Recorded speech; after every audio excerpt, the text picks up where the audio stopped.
About every time. What's the deal with Rico? He's progressing along well and kind of limited in practice, but kind of got back to knowing some more team stuff today, some more individual stuff today, so I think he'll be fine. What was his injury? It's a growing injury during the season. So that was not something that surprised y'all? No. I mean, you knew he was going to be. Yes. How much does he need in your mind? Obviously, he's plenty experienced, but you haven't seen him much, so what's the balance there? Well, I mean, from a competition standpoint, they all need work. I better see those guys come out and compete every single day and be consistent. What has Mon kind of showed you coming into this spring after, kind of breaking out a little bit last year? He's a tough guy, man. Very versatile player. Kind of plays a bunch on special teams for us as well, and I think he's probably been the most consistent guy. Obviously, you just talked about Rico already, but between him and AJ, the most experienced guys I have in the room, but Mon does a really good job of having a really good attitude for the most part every day and competing. Does that reflect a little bit his history? I know back a few years ago it seemed like he might be one of those guys who kind of got passed by a little bit, and he kind of fought his way out of that. Do you kind of see that in sort of the way he plays? I can't say that. I obviously wasn't here in the past, so I don't know how things were in the past. But I think he's got a good mindset every day and continue to work his butt off. AJ was with you today. Oh, yeah. Mm-hmm. What did you see from him? What I saw on tape, man, he's a hard-working guy, very explosive, has some loose ability in the open field, and also has some good ball skills at the backfield. So I'm looking forward to seeing him do more, compete more, and also add more leadership to the room, which we need. How can what he does on the defensive side of the ball translate to what he does with y'all? Is there any sort of carryover there? Running back-wise? Yeah, from playing DB to running back? Or two different spots. No, two different spots. Did he have any rust to knock off? AJ? No. No, he's a ball player. He's good to go every day. Is there a trait with this group that you feel like you're having to emphasize, a coaching point that you feel like you're having to emphasize that they maybe as a group haven't done as well as you'd like? I think just being consistent every single day and making the most of the opportunity given to you when it comes to on the field, off the field, and also when we have a chance to win one-on-one in space, we've got to win either way by running through contact or making the guy miss. But for the most part, they're doing well. How do you teach them in determining whether it's make a move or try to run through that contact? Well, every player is different, but they all get coached the same when it comes to how they play in close areas. But obviously, you want to recruit guys, have the ability to make guys miss one-on-one. I can't tell a guy how to make a guy miss one-on-one. Just, you can't just kind of do it that way. But I think for the most part, those guys are doing well. How much previous tape did you watch on your guys before you started this spring? So I had to make a cut-up of every time they touched the ball. So I watched every time all those guys took the ball, whether it be receiving, at the backfield, or getting handoffs. So that's all to say. Of Rico in that? I thought Rico did a really good job of winning sometimes one-on-one. I thought he did a really good job playing behind his pads at times.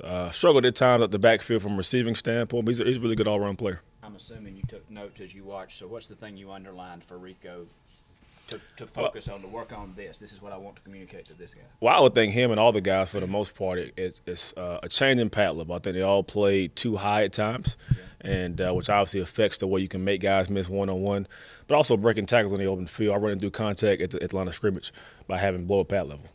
Is Kevin Harris running through contact? He is. He's a bruiser. He's a one-cut downhill guy. You obviously seen the way he's built. He's built to be kind of a heavy load, heavy-footed type guy. But obviously from a leverage standpoint, I think the toughest thing from coming to high school is being able to deal with the speed of the game, also playing lower, because in high school you never had to get behind your pads, especially a guy like his size. He could just run through everybody's tackle easily, and also understanding pass protection. He's doing well. What do you think it is that you bring as a running backs coach that distinguishes you from other running back coaches? Well, I can't say that. I don't watch everybody in the country, but I think just being able to have good energy, great attitude every single day, coach from my own personal experience, what I had success with, but also where I've kind of learned other places I've been. Have you guys had Levante Valentine in practice a fair amount, or is he still mostly doing track stuff? Or track. Mm-hmm. Does he meet with y'all at all? Or he does. Yeah. He's by myself individually. Yep. In between his schedule. Okay. What are your thoughts from just that aspect of him, getting to sit down with him? Well, obviously, I got to be able to see him in person, do something football-wise first. But I'm familiar with Levante from high school. Remember recruiting him and watching him play. Obviously, a straight-line speed guy, top-end-wise. Want to be able to see him change his body more, develop more into all-around tailback. Looking forward to getting him back. You mentioned Rico and dealing with another injury. He's been injury-hampered since he's been here. I mean, from what you've seen about him and learned about him, is it just bad luck in his case, or is there something that he's doing wrong that just leads to injuries? Plays running back. Running back's a hard spot to play and stay healthy at if you play it the right way.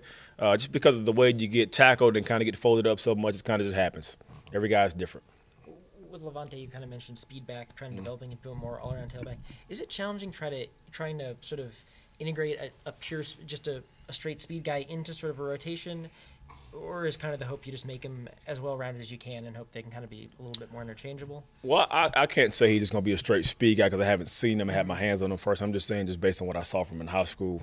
But obviously you want to be able to coach guys that can play on every down, play in between the tackles, on first and second down, but also be effective in the pass game, whether it be pass protection, but also running routes and catching the ball in the backfield. So we'll kind of see what happens when I get my hands on him. How's the offensive line look in front of your guys? Really good. I mean, really physical. Those guys are very aggressive. Coach Wolf does a great job of coaching those guys hard, and they take it very well, which I appreciate those guys opening holes for the backs. But they're very, for the most part, the top half of a very experienced group that works their butts off and leads by example. Do you foresee a effective running game with this team in the fall? Absolutely, that's the plan. I mean, obviously, want to be able to affect the game in every aspect and be balanced from an offensive standpoint, but obviously starts running the football, control the line of scrimmage.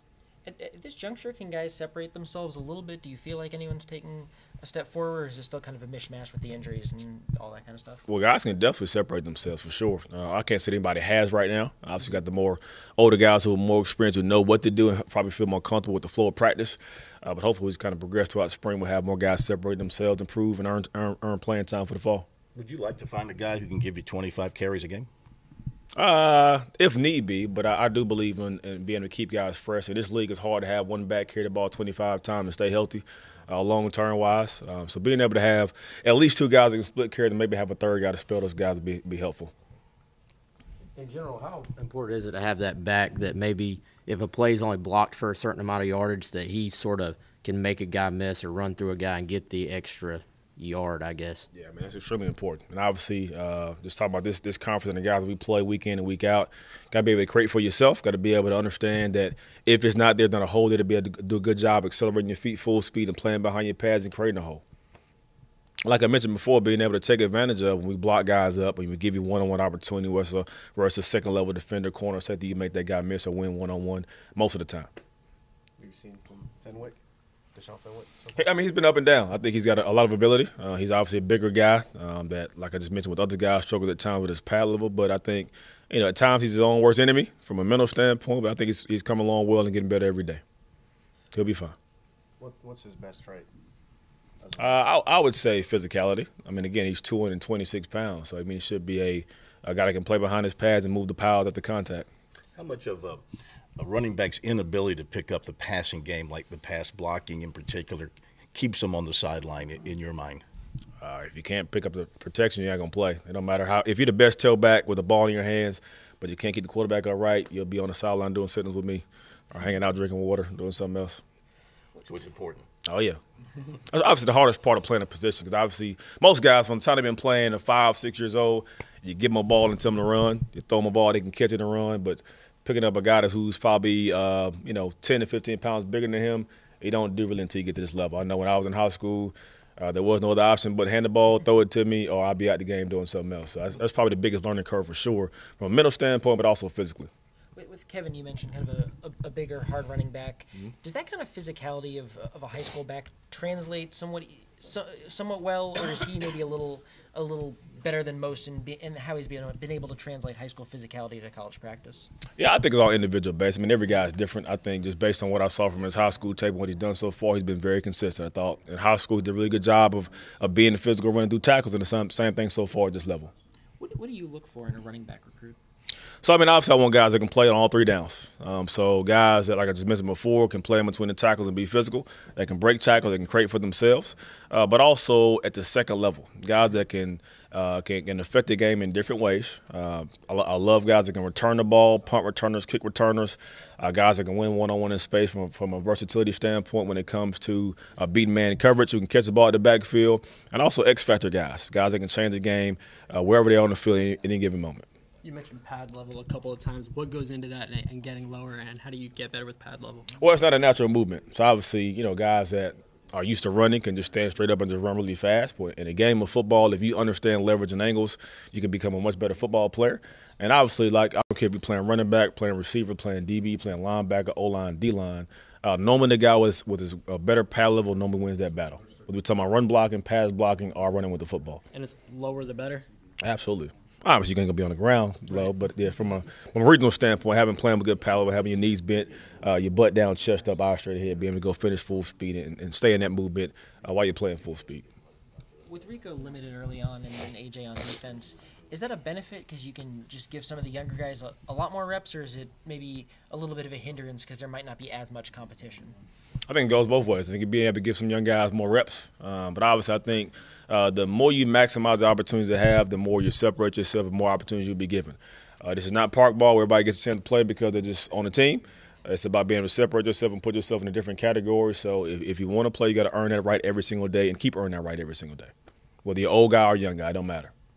You said when we first met you that the running backs as a group underproduced last year. Did they hear that message? How'd they receive that message? And do you get the feeling that they agreed with you? We didn't have a conversation about that. That was just my own personal opinion. And I'm not sure what they thought about themselves from a overall performance standpoint. But I think just being able to understand that they have more to give, they have more ability than what they've shown, and also just like I said before, being more consistent every time. I think if you watch all those guys individually, they have some great highlight flash plays, but it wasn't down at the down. It wasn't every single game. It was kind of hit and miss at times. What kind of a personality is AJ in this running backs room? Man, they all different personalities, which is normal from a skill player standpoint. But I think AJ probably is one of the more mature guys I have in the room. He's really studious in the media room as far as taking notes, asking questions. He's got a silly side to him, but also when it's time to get down to business, he can lock in and focus and obviously go attack it. Does it impress you just kind of how many different roles he sort of fills on this team? Yeah, I mean, the more versatile you are, the better you are. I think he's got that kind of everybody kind of pulls in different directions when it comes to Coach Coleman on special teams. So he's kind of a special teams warrior, but also with me being at running back and also on defense as well. So I think the more you can do, the more you can help us, and he can help us at both. Have you taken Zach Pickens over there with you at all? No, but I'm looking forward to it. We joked about it a couple times, but we'll see if he can do something. Do you anticipate getting him some in the spring? Or Who knows? Who knows? No. Coach Muschamp has alluded to some short yardage problems, goal line problems. How much of that is on running backs? How much of that is on offensive line? Where do you kind of stand there? Well, obviously it all kind of goes together as a unit from an assignment standpoint. But I tell those backs when it comes to third and short, fourth and short, one or less. I don't care if it's blocked incorrectly. There's going to be somebody free. There's going to be color showing. You can control most of that by being able to be full speed once you get the line of scrimmage, also playing with good pad level, and keeping your feet moving on contact. It's an attitude and a mentality type play. Did you pick up on those problems when you were breaking down last year's tape? Not specifically, no. I can't say that I just watched that. I kind of watched all those guys in a row just from every time they touched the ball. Do you guys expect to use some fullbacks, and are those guys who work with you, or do they mainly stick with the tight ends and kind of going on special packages? We'll do both. We'll do both. I mean, whoever gives the best chance to be able to be successful in those scenarios, whether it be short yardage or even on some normal down-and-down distance type stuff, normal D&D. And any guys specifically working there?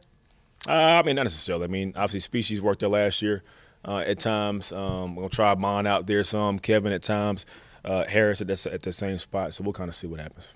Who was that first person you said again? He plays linebacker. Spencer. Yeah. Okay. Called Species, yeah.